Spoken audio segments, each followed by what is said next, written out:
merci à tout le monde d'être là aujourd'hui. Donc, je viens de compléter mon doctorat spécialisé sur la communication des risques d'inondation, plus spécifiquement au niveau municipal. Puis aujourd'hui, dans le fond, ce que je m'en viens vous présenter, c'est en partie les résultats de ma thèse de doctorat. Sinon, je siège sur le comité scientifique des risques. Et puis, j'agis comme conseillère scientifique stratégique au réseau Précrisa, qui est un réseau de prévention des crises en santé et qui est lié avec le risque par rapport aux impacts des inondations sur la santé. Donc, dans le domaine de la gestion des risques naturels, la communication aujourd'hui est reconnue quand même comme une composante essentielle des dispositifs de gestion. Elle est intégrée dans les cadres normatifs, si on prend notamment la norme ISO 31000. Elle est mobilisée par les organisations dans les discours. On parle beaucoup de communication. Elle est considérée comme un levier important pour informer les populations, pour soutenir l'action publique. Pourtant, quand on vient à observer les pratiques concrètes, il y a un décalage qui apparaît, un décalage quand même important. La communication est effectivement très présente, mais elle est surtout mobilisée au moment de l'urgence plutôt que dans les phases préalables. Et c'est précisément ce décalage-là que je propose d'examiner aujourd'hui. Donc, les cadres contemporains de gestion des risques insistent généralement sur l'importance d'une communication qui est continue et qui est présente à toutes les étapes du processus de gestion des risques. Donc, en théorie, la communication devrait pouvoir contribuer à informer les populations, à soutenir la prévention, à faciliter la concertation et puis à renforcer la préparation des communautés. Or, dans les cas que j'ai étudiés, je vais vous les présenter, ce qu'on observe, c'est qu'il y a une concentration très marquée des efforts au moment de l'événement lui-même. Donc, la communication va devenir particulièrement visible quand le risque est imminent, quand le niveau d'eau monte, quand on a carrément déjà les pieds dans l'eau. On va émettre des avis d'évacuation, des mises à jour, des consignes, on va faire de la gestion médiatique, mais elle est beaucoup moins présente en amont, notamment dans les phases de prévention, de planification ou d'aménagement du territoire. Et ce décalage-là va soulever une question importante. Qu'est-ce que cette focalisation-là sur l'urgence va révéler des limites actuelles dans la gestion des risques d'inondation? Cette concentration sur l'urgence, ce n'est pas seulement une question de temporalité, ça a aussi des effets importants sur la façon dont les risques vont être pris en charge. Quand la communication intervient principalement au moment de la crise, il y a plusieurs éléments essentiels de la gestion des risques qui vont avoir tendance à être moins bien investis, notamment quand on parle de prévention, de planification, de concertation surtout, qui est très importante, ou encore de l'appropriation des mesures par les communautés, que ce soit des mesures en matière d'aménagement du territoire, mais aussi celles en matière de réponse aux risques ou de préparation à faire face aux risques. Dans ce contexte-là, les dispositifs de gestion vont reposer sur des approches qui sont très techniques, très institutionnelles, mais qui vont peiner davantage à intégrer la perception sociale du risque ou les dynamiques locales ou encore les rapports de confiance qui vont exister entre les citoyens et les institutions qui sont chargées de gérer justement ce risque-là. Et cette dissociation va pouvoir contribuer à des incompréhensions qui vont être récurrentes, à une banalisation du risque dans certains cas, ou encore à une résistance accrue face à certaines mesures de gestion, certaines mesures de mitigation des risques. Les éléments que je vais présenter aujourd'hui, comme je vous l'ai dit, sont issus de ma recherche doctorale qui portait sur la gouvernance municipale des risques d'inondation au Québec et qui visait plus précisément à comprendre la place réelle de la communication dans ces processus-là, à la fois théoriques, mais aussi en pratique. Pour examiner la question, j'ai fait reposer mes travaux sur une analyse comparative de 3 territoires qui sont contrastés, soit la rivière des Outaouais avec la frontière ontarienne, la rivière Richelieu avec le lac Champlain qui s'y déverse et l'estuaire fluvial du Saint-Laurent. Quand on parle d'estuaire fluvial, c'est vraiment dans la région de Québec et de l'île d'Orléans. Les cas ont été sélectionnés pour pouvoir observer comment la communication va s'inscrire dans des contextes hydrologiques, institutionnels ou organisationnels qui sont très différents, comme je le disais, contrastés. Et l'analyse a mobilisé un corpus de plus de 1400 documents qui incluaient notamment des plans de gestion, des cartographies, des stratégies municipales, des politiques publiques, puis différents outils de communication qui étaient produits par les institutions ou les organisations qui sont impliquées dans la gestion des inondations, donc majoritairement de la littérature. À ce corpus documentaire-là, j'ai aussi ajouté des entrevues avec des acteurs municipaux et régionaux de la gestion des risques d'inondation pour me permettre de mieux comprendre les logiques d'action, les défis rencontrés sur les terrains, mais aussi de nuancer l'analyse documentaire que j'ai réalisée. L'objectif, ce n'était pas d'évaluer l'efficacité technique des mesures qui étaient mises, mais plutôt de voir comment la communication était intégrée ou non dans les différentes phases du processus de gestion des risques. Un premier constat transversal qui est ressorti de mes recherches, c'est que la communication est principalement mobilisée au moment de la crise elle-même, comme je l'ai mentionné. Les efforts de communication deviennent particulièrement visibles quand le risque est imminent, quand un événement est déjà en cours. En revanche, les phases de prévention, de planification, de concertation sont beaucoup moins investies sur le plan communicationnel. Pourtant, c'est ces phases-là précisément qui vont permettre de soutenir une meilleure compréhension des risques, une appropriation plus durable des mesures de prévention par la population, puis une préparation accrue des communautés, donc une meilleure résilience sociétale communautaire. Ce décalage-là va contribuer à maintenir une logique qui va être essentiellement réactive en matière de gestion des risques plutôt que préventive, centrée sur l'événement, plutôt qu'une approche qui est davantage continue et intégrée. Un deuxième constat important concerne la faible institutionnalisation de la communication dans les dispositifs de gestion des risques. Dans les cas que j'ai étudiés, les rôles et les responsabilités en matière de communication apparaissent souvent peu définis. Et ça, c'est quand on a des ressources qui sont assignées spécifiquement à la communication, parce que la plupart des municipalités n'ont aucune ressource spécialisée ou même de rôle qui a été nommé en matière de communication des risques. Et souvent, sinon, c'est réparti entre plusieurs acteurs sans véritable mécanisme de coordination qui va permettre de structurer une approche communicationnelle cohérente. La communication va donc reposer sur des arrangements variables, sur des initiatives qui sont souvent ponctuelles, disparates, ou encore sur la mobilisation d'acteurs qui vont avoir des ressources parfois limitées et pas toujours l'expertise nécessaire. Ça va venir complexifier la circulation de l'information, limiter la cohérence des messages, surtout quand on a des messages qui sont partiels ou même contradictoires entre différents acteurs, et ça va rendre plus difficile le maintien d'une approche continue en matière de gestion des risques entre les différents événements. Plus largement, mon analyse a démontré que la communication va devenir fréquemment considérée comme une fonction de soutien plutôt que vraiment une composante stratégique qui est intégrée au processus de gestion des risques lui-même. Cette faible institutionnalisation-là va contribuer à expliquer pourquoi il y a des pratiques communicationnelles qui vont devenir davantage réactives ou fragmentées. Un troisième constat important concerne la limite des outils formels de gestion des risques quand ils sont peu articulés avec les réalités sociales et territoriales des communes.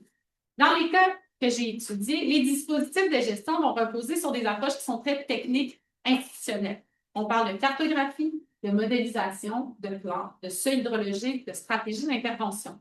C'est des outils qui sont essentiels, mais ils vont peiner à intégrer souvent des perceptions sociales du risque, des expériences vécues par les populations, des dynamiques locales qui sont propres aux territoires concernés. Et puis, la façon dont les citoyens interprètent le risque ne va pas reposer seulement sur des données techniques qui pourtant sont ce qui alimente les outils qu'on utilise pour faire la gestion des risques, avec aussi influencé par les expériences passées, par les rapports de confiance qu'on entretient avec les institutions qui sont à la fois chargées de gérer le risque, mais aussi de procéder à l'aménagement du territoire. Les attachements aussi au territoire, on a vu plein de cas dernièrement de déplacement de quartiers entiers puis de villages, mais ça aussi, ça va venir influencer la perception des risques, ou encore des stratégies d'adaptation qui ont déjà été développées localement. Quand ces dimensions-là ne sont pas vraiment prises en compte, ça va venir contribuer à des incompréhensions qui sont récurrentes, à une banalisation du risque ou alors à une résistance accrue par rapport à certaines mesures qui sont proposées. Plus largement, ce que cette analyse-là a permis de faire, c'est d'établir que les limites en matière de gestion des risques ne relèvent pas uniquement des outils eux-mêmes qu'on utilise, mais vraiment de la difficulté qu'on a d'articuler les dimensions techniques, sociales et communicationnelles du risque. Quand on met ces différents constats ensemble, ce que ça va faire apparaître, c'est que la communication va agir comme un révélateur des limites actuelles en matière de gestion des risques d'inondation. D'abord, ça met en évidence le maintien d'une logique qui est très fortement centrée sur l'événement lui-même et où les efforts organisationnels, mais surtout communicationnelles vont se concentrer principalement au moment de la crise. Ensuite, ça va révéler une difficulté persistante qu'on a à articuler des dimensions techniques, sociales et communicationnelles du risque, des outils de gestion, des modèles, des plans et des stratégies qui sont nombreux, mais leur appropriation par les communautés va demeurer assez inégale en fonction des perceptions qu'on va avoir des risques, des dynamiques locales ou des rapports de confiance qui ne sont pas pris en compte. Enfin, ce que l'analyse démontre aussi, c'est que la communication est rarement pensée comme une composante qui est intégrée et continue dans la gestion des risques et vraiment mobilisée pour soutenir l'intervention. Donc, on l'utilise vraiment comme un outil plutôt que comme une fonction structurante. Et puis, ça ne va pas permettre d'aller jouer sur la prévention, la concertation, mais aussi la préparation collective par rapport aux risques. Pour conclure, ce que ma recherche a permis de démontrer, c'est que les limites actuelles en matière de gestion des risques d'inondation ne relèvent pas uniquement des outils techniques, des capacités qu'on a de prévoir. Pourquoi on est en train d'avoir des outils qui sont de plus en plus performants en matière de prédiction, de modélisation, et pourtant, les résultats en matière d'adaptation chez les populations et d'adoption, d'adhésion aux mesures qu'on met en place ne sont pas améliorés. Mais il y a un bug, là où le bas blesse, c'est au niveau de la communication. Ça concerne notamment la matière dont les risques vont être expliqués, vont être compris, vont être discutés parce qu'il s'agit vraiment d'une approche qui est dialogique et intégrée dans des réalités qui vont être territoriales et sociales des communautés dans lesquelles on essaie d'imposer certaines mesures. Les résultats ont permis de mettre en évidence que l'importance est de penser la communication au-delà de sa seule fonction de gestion de crise, ce qui est malheureusement le cas pour toutes sortes de raisons dans lesquelles je ne rentre pas aujourd'hui, faute de temps, mais bon, en matière de ressources, en matière de priorités, en matière de structure de gouvernance. Mais tant que la communication va demeurer exclusivement ou presque exclusivement mobilisée au moment de l'urgence, il y a plusieurs éléments essentiels en matière de gestion des risques qui vont rester en marche.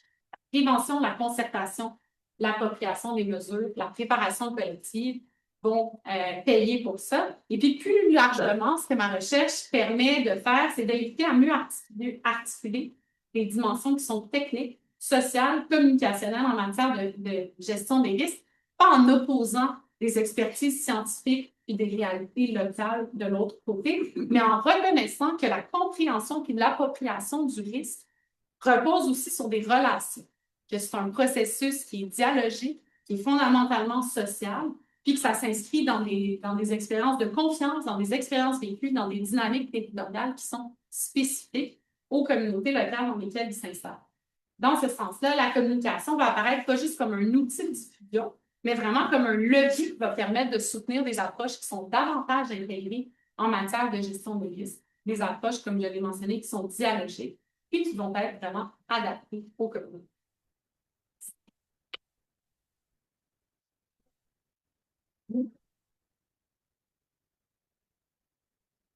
C'est très intéressant. Une photo de justement une bordure de l'estuaire. Si tu veux rester avec nous pour répondre aux questions. Je pourrais essayer, mais tu vas être meilleur que moi. Alors, questions, commentaires, réflexions suite à la présentation de Flore. Oui. J'ai beaucoup aimé l'idée de faire dialoguer finalement les territoires puis les gens responsables de la communication du risque, mais aussi de la gestion du risque. Est-ce que la soutenance de thèse, est-ce que les gens du ministère y ont assisté? C'est génial de... Ben, j'ai quand même été faire des présentations, puis j'en ai discuté avec beaucoup de personnes. Et puis, elle n'est pas encore publiée sur Archipel. Mais une fois qu'elle va l'être, j'ai déjà des personnes au sein de certains ministères qui m'ont dit vouloir y jeter un coup d'œil, puis regarder un peu. J'ai parlé la semaine passée au rendez-vous sur l'eau avec un responsable du ministère de l'Environnement, justement, qui parlait que certaines approches participatives en matière de communication n'étaient pas nécessairement dans leur giron, mais que plus ils l'expérimentent, plus ils se rendent compte du bienfait que ça peut avoir. Parce que justement, c'est un peu comme la communication devient un peu le bouc émissaire de quand ça ne fonctionne pas, on dit on a mal communiqué. Puis c'est toujours en matière, d'une façon très réactive en matière de gestion de crise. Mais c'est difficile de voir les effets réels puis de les mesurer d'une communication qui est faite en amont, qui est préventive, puis qui permet de favoriser, par exemple, une adhésion aux mesures, une meilleure acceptabilité sociale du risque. Donc, parce qu'on n'est pas capable de le mesurer, ça devient difficile après ça de le justifier en matière de priorité budgétaire, d'assigner les ressources réellement. Mais les municipalités qui l'expérimentent après ça sont convaincues. Dans le cadre de mes recherches, dans les entrevues que j'ai faites, il y a certaines personnes qui avaient vécu une crise où est-ce que vraiment ça a été catastrophique en matière de communication, qui ont après ça réajusté leurs pratiques pour que la communication, au début, généralement, ils l'expérimentent en période de crise. Donc, la communication est assise à la table quand vient le temps de gérer les crises. Ils se rendent compte de la facilité avec laquelle ça permet de gérer la crise, à la fois pour la communication envers la population, mais aussi en matière de coordination des besoins informationnels chez les gestionnaires de crise. Donc, les travaux publics nous disent quelque chose. Je vais tout de suite faire le relais vers d'autres services. Ils sont capables aussi d'aller en amont des besoins de données. Une fois qu'ils l'ont vécu, ils se rendent compte du bienfait de la communication. Là, ils commencent à l'intégrer aussi dans leur processus d'aménagement du territoire, donc d'intégrer davantage les populations, puis les savoirs expérientiels aussi en matière de retour d'expérience. Il y avait, je ne l'ai pas présenté, là, mais dans mes résultats de thèse aussi, vraiment un problème que dans la phase de rétablissement, souvent on passe très, très vite sur la rétroaction, le retour d'expérience. Les savoirs expérientiels des sinistrés sont à peu près jamais pris en compte. Ça va être anecdotique. On va dire, ah oui, il y a eu telle madame, mais ça a été bien difficile, elle est encore traumatisée, peu importe. Mais c'est pas quelque chose qui se fait de façon systématique, alors que ça peut venir informer de façon très, très, très intéressante la future gestion des risques qu'on va faire. Une des personnes que j'interviewais, justement, disait qu'eux, ils avaient mis en place un système d'alerte téléphonique après que sa coiffeuse a dit à sa femme qu'elle restait debout toute la nuit pour surveiller le niveau d'eau parce qu'elle avait peur que ça inonde pendant qu'il était endormi, puis que ça fasse des dommages à leur maison. C'est lui qui a dit, ah, mais tant qu'à ça, on va mettre en place un système téléphonique d'alerte dans leur municipalité. Mais quand c'est pas fait de façon systématique, là, si on n'a pas la proximité qu'on peut avoir avec les gestionnaires, les décideurs en matière de risque, bien, ça devient difficile après ça de s'assurer qu'on tient compte vraiment des réalités locales. On est content d'entendre qu'une porte ouverte parce que c'est très convaincant. L'as-tu rajouté, Marie? Il y a des savoirs expérientiels qui sont positifs. Également, réinjecter dans le temps d'adaptation, ça aussi, c'est bien structuré. J'en viens un peu sur ma préoccupation. Ben oui, entre autres, il y avait une dame qui nous parlait du fait que c'était tellement long, difficile de faire des demandes de ressources, notamment au ministère de l'Environnement, qu'ils n'avaient même pas les effectifs au niveau de la municipalité pour remplir les demandes de subventions pour avoir plus de ressources. Fait qu'ils ne le faisaient pas. Puis elle s'appuyait vraiment sur les forces vives du milieu. Elle dit, ah, moi, quand il y a une inondation, j'ai 2-3 agriculteurs, je les appelle sur leur cellulaire, ils viennent avec leur tracteur. On remplit des poches de sable, on se construit une digue, puis elle dit après ça, le ministère de l'Environnement est fâché contre nous, mais c'est pas grave, au moins on a sauvé les maisons. Mais tu sais, c'est à quel point il y a des stratégies d'adaptation parallèles qui se développent parce que ça n'a pas été intégré au processus formel. Monsieur Gatchon. Une petite question, Yvonne. Mais comment passer de la gestion de crise à une gestion anticipative des risques et la communication que vous en avez montré important. Je vais faire le pont avec ce que Mylène disait hier. Ça a pu avoir aussi avec la littératie, notre capacité de bien comprendre de quoi on parle. C'est-à-dire comment la communication peut contribuer justement à améliorer la littératie et en particulier aussi à la gestion anticipative des risques et à une culture de risque un petit peu problématique. Oui, ben, j'aurais tendance à dire que la littératie, peut-être pas le mot directement adapté, là, mais va dans les deux sens. Parce que d'un côté, on a une vision qui est très technique, qui est très en mode de mesure, de données objectives, scientifiques et tout ça. Et puis, quand on vient parler du risque, souvent, c'est difficile de comprendre ou de concevoir qu'est-ce qu'il y en est. Puis de l'autre côté, des scientifiques ou des décideurs qui vont prendre des décisions ont de la misère à prendre en compte ou à tenir compte des impacts réels, sociaux, émotionnels, politiques, financiers que ça va avoir sur les gens quand on parle à la destruction du filet social de quelqu'un qui est déplacé, du traumatisme, en tout cas, il y a toutes sortes d'impacts, puis ça ne vient pas être pris en compte dans les décisions, alors que quand on fait l'usage, par exemple, de l'approche participative, il y a, par exemple, l'usage par un groupe de compétences, donc on va mettre ensemble des scientifiques, des décideurs, et des membres de la population qui sont affectés par ces risques-là. Puis on leur demande d'établir des cartes de vulnérabilité territoriale. Et à ce moment-là, on se rend compte que les cartes qui en ressortent n'ont rien à voir avec les outils réglementaires qu'on a mis en place et que ça transforme complètement la façon dont les scientifiques vont communiquer par rapport aux risques et la façon dont les décideurs municipaux vont considérer et aborder aussi les mesures d'adaptation qui sont mises en place. Donc, je pense qu'il y a quand je parle d'approche dialogique, c'est vraiment ça. Il y a un pont qui est à construire, mais des deux côtés, entre la population et les décideurs, les scientifiques qui produisent des données sur lesquelles s'appuient les décideurs pour réussir à développer une interprétation qui va être commune, conjointe du risque. Ben, c'est en continuité avec votre présentation, M. Dubier, quand vous dites, puis aussi avec ce que Marine va nous présenter.